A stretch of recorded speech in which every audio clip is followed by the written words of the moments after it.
So this is from MLB. This is the flat noodles or straight noodles. Bagay naman guys, diba? I like the pop of color kasi. And this is original, you guys. Storybox Audio. May nalaglag.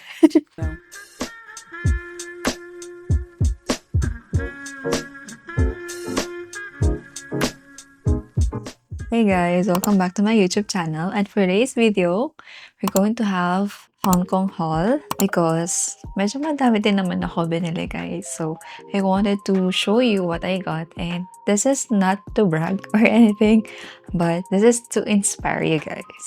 So, without further ado, let's get started! Actually guys, konti lang naman daw, but I just want to show you what I really got here.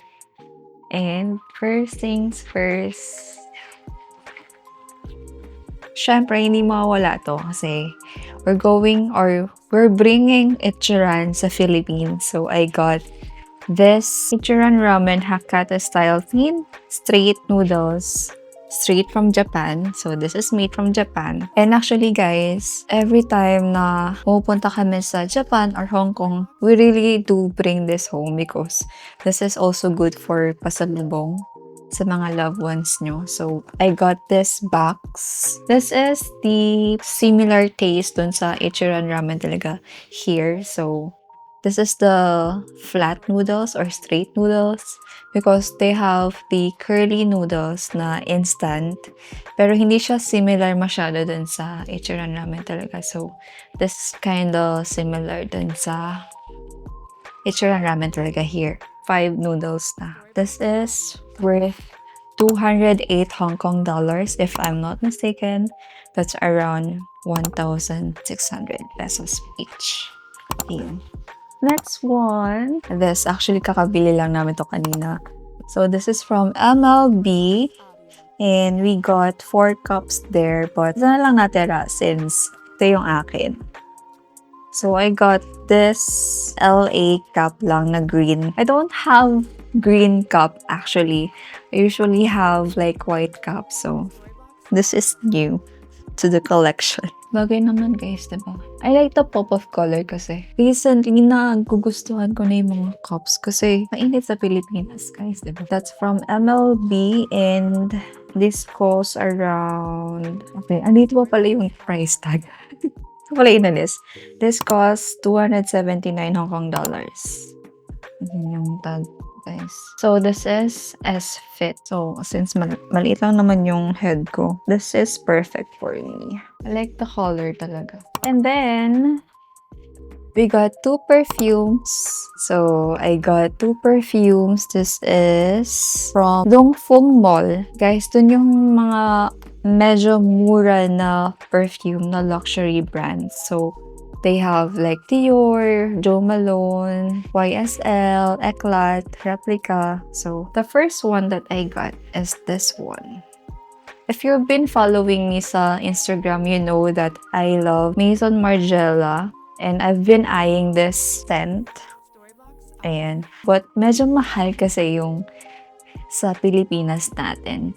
This one, I only got this for around 4,000 pesos. Wait. So, I got that sa Lungfung Mall. And nandito yung receipt niya, guys. Tara! I got that for 515 Hong Kong dollars. And that's around this amount. 3,892 pesos. And kung bibilin ko to guys sa Pilipinas, this costs around 9,000. This is 100 ml na. In my mind, nakatipid ako ng half.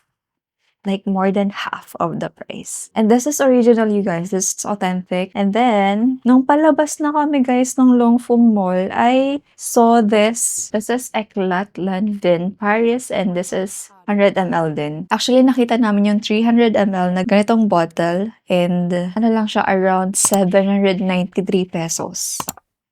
Can you believe that? Can you believe that 793 pesos yung 30 ml nito? Sobrang mura. So, napabalik kami. So, we got the 100 ml. And this is, I'm not even kidding, this is 220 Hong Kong dollars. And magkano lang yun, guys? Compute natin. 1,662. Magkano to sa Pilipinas? Nasa 5,000 yata. Or 7, maybe. Actually, I don't know. Since I'm not really eyeing this one.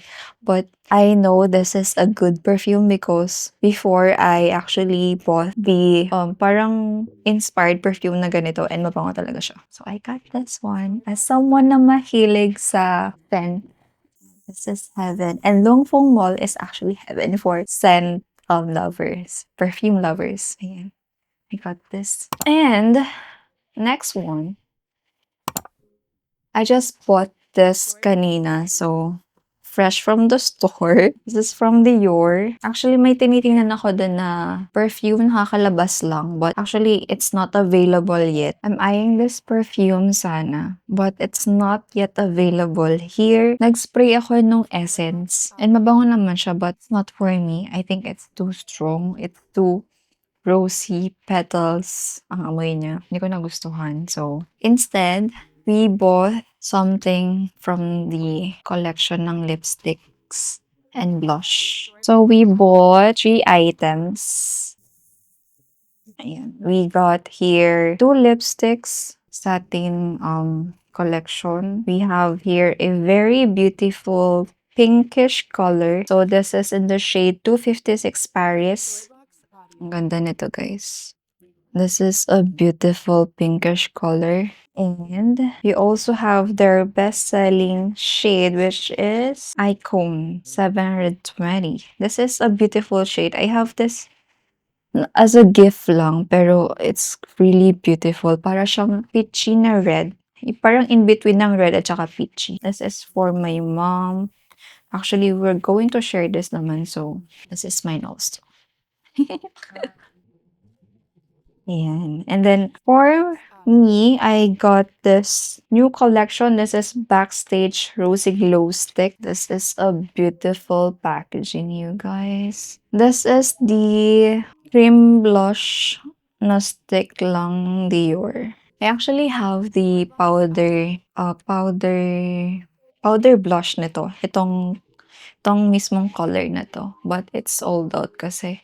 So, I got yung cream stick na lang. It has a beautiful logo there. And this costs, syempre papakita ko na rin sa inyo. The 2 lipsticks cost 390 each and the Dior cream blush is 420 Hong Kong dollars. That's a total of 1,200. There. Para you have the idea. But, hindi pa nagtatapos doon. That's what I got. That's what I paid for. But, meron tayo ditong gift from Dior. Kasi kapag ka naka 1,000 ka daw, pag naka 1,000 Hong Kong dollars ka daw, going to have this gift from Dior. So, this is a travel size. Naka-ano siya, guys? Naka-seal pa siya. Anyways, this is unboxing naman. So, let's unbox it. Actually, dalawa lang talaga bibilin ko sa Dior, pero sabi ni ate, Miss Sales Lady, oh, if you spend more, you're going to have this. And okay, sige, asa madaling mabudol. So we have this, and when you open it, so we have here a set of lotion and then blooming bouquet na perfume. This is a free gift, you guys. This is a comforting body milk with rose wax. Sakto, guys. Wala akong blooming bouquet na perfume. This is 5 ml pala. And then this is 20 ml. Okay nga to pang gift eh. Mga gantong perfume. Ay, gantong mga mini. Perfect siya pang gift lang. Pero syempre sa akin to. Cute! Ayan, ganyan lang siya, guys. It's so pretty. And then, meron din siyang binigay na tester. So, this is their best-selling, best-selling serum. We actually have a lot of this na sa bahay. Actually, natry ko na to and maganda siya, guys. True to, sinabi ni ate. Maganda siya. And then, for our next item, this is my birthday gift and Christmas gift to myself. I've been eyeing a Goyard tote bag. So, we went to Goyard because my kuya wanted a bag there. And then, sabi ko, gusto ko rin ng tote bag. So, gumastos tayo, guys. Anyways, hindi ko na i-reveal yung price ito because walaan nyo na lang. Search nyo na lang, guys. Goyard. This is my very first Goyard tote bag. And I got this in this size. Ay. Actually, guys, my parents are here. Rada sila sa sala. Anyways, it's here. Cute lang siya, guys. I think this is their smallest tote bag available. And I got the color black. And look at the print. It's so pretty. Kasi guys, yung next na size ng ganito, medyo pang tita na talaga siya. So, ito yung kinuha ko para perfect lang sa size ko. And I'm petite, so perfect lang yung ganitong size sa akin. Marami na rin siya malalagay. Kasya na dito tong camera, may wallet, may phone. Kasyang-kasya na siya. And then, meron din siyang parang coin purse. Ayan. Meron ba talaga? Wala naman. Ayan, meron dito. Yeah, that's it for the Goyard bag. Saka, ang ganda rin ng Goyard, guys, because hindi siya ganun ka highly maintenance. Ano lang siya, talagang tote bag.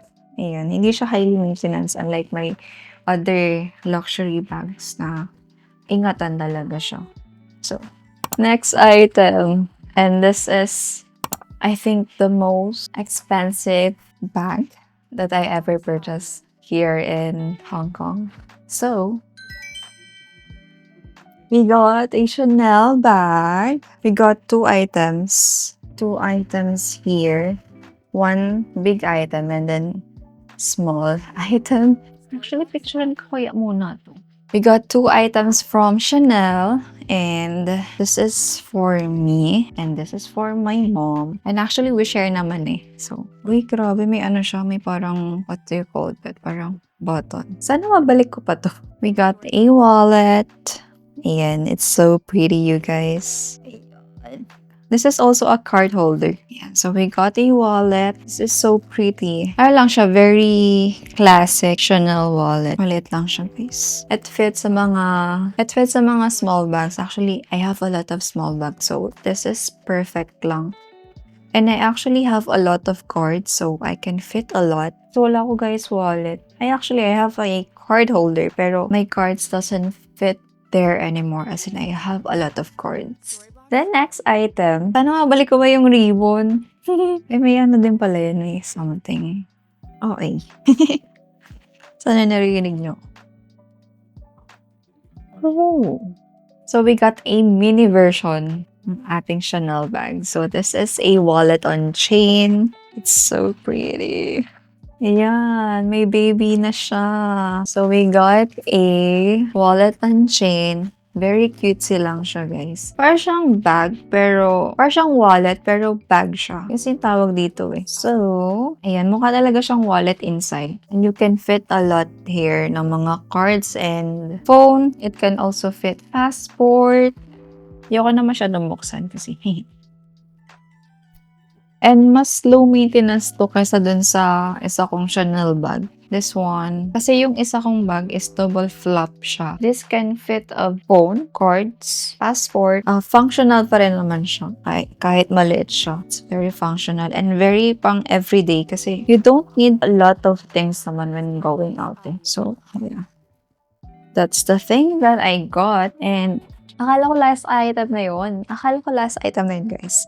I'm very sorry, but we got something from Hysan Place, and this is from Loryne, Paris. So we got a customized lipstick. Sorry guys, medyo nag-iba na yata yung pesto ko.